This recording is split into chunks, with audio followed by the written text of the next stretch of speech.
સંદીપ જયસ્વાલ બોડેલી કન્યા શાળા પીએમસી ગુજરાતના એસ્ટેટ આચાર્ય તરીકે આ શાળામાં ફરજ બજાવું છું. બોડેલી કન્યા શાળાની વાત કરું તો આ શાળા 1975માં બોડેલી તાલુકા શાળામાંથી અલગ પડી હતી. એની મૂળ શાળા બોડેલી તાલુકા શાળા તરીકે ઓળખાતી હતી, જેમાં કુમાર અને કન્યા મિશ્ર શાળા હતી. પરંતુ 1/10/1975ના રોજ આ શાળા કન્યા શાળા તરીકે અસ્તિત્વમાં આવી. હાલ આ શાળા પીએમસી ગુજરાત તરીકે એનો સમાવેશ થયેલ છે. એસએસ અંતર્ગત આ શાળાને 9 ઓરડા ફાળવેલા હતા, જેનો લાભ હાલ શાળાની બાળકીઓ લઈ રહી છે. આ શાળામાં બિલકુલ ખાનગી શાળા જેવી જ સુવિધાઓ ઉપલબ્ધ છે. શાળાની શરૂઆત પ્રાર્થના સંમેલનથી થાય છે, જેમાં પ્રાર્થના, ભજન, સમાચાર, સુવિચાર, વંદે માતરમ આ રીતે પ્રાર્થનાનું આખું સંમેલન યોજવામાં આવે છે. અને ત્યારબાદ એમનો સમયપત્રક મુજબ શાળાનું શૈક્ષણિક કાર્ય શરૂ થાય છે. જેમાં સૌપ્રથમ વાત કરું તો આ શાળામાં બાલવાટિકાથી ધોરણ 8ના વર્ગો કામ કરે છે. જેમાં બાલવાટિકા માટે સ્પેશિયલ એમના વર્ગ શિક્ષિકા બેન છે, જે પ્રવૃત્તિમય શિક્ષણ આપે છે. બાળકોને રમતા રમતા શીખવે છે અને શાળાના તમામ શિક્ષકો ખૂબ જ ઉત્સાહી છે. એવી જ રીતે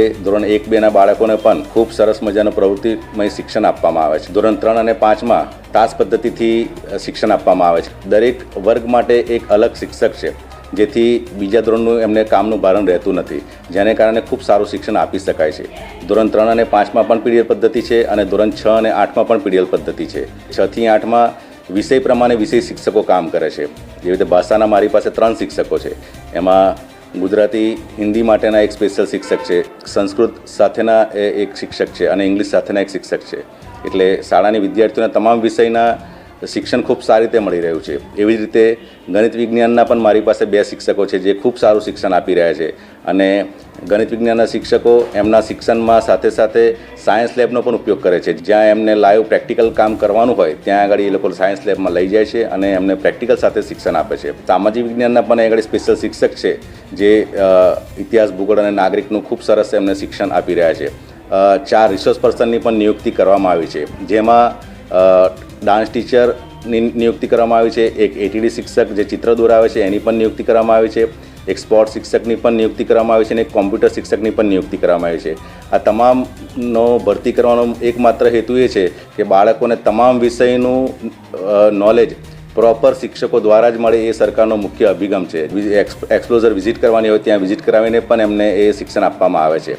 વોકેશનલ એજ્યુકેશન અંતર્ગત વિવિધ સંસ્થાઓની મુલાકાત પણ કરવામાં આવે છે, જે અંતર્ગત બાળકોને વ્યવસાયલક્ષી શિક્ષણની પણ માહિતી મળી રહી છે. પીએમસી શાળામાં આ પ્રકારના શિક્ષણને કારણે હાલ આજુબાજુના ગામ લોકોથી માંડીને આજુબાજુની શાળાઓમાં પણ બોડેલી કન્યા શાળા એક આકર્ષણનું કેન્દ્ર બની છે, જે અમારા માટે ખૂબ ગર્વની વાત છે.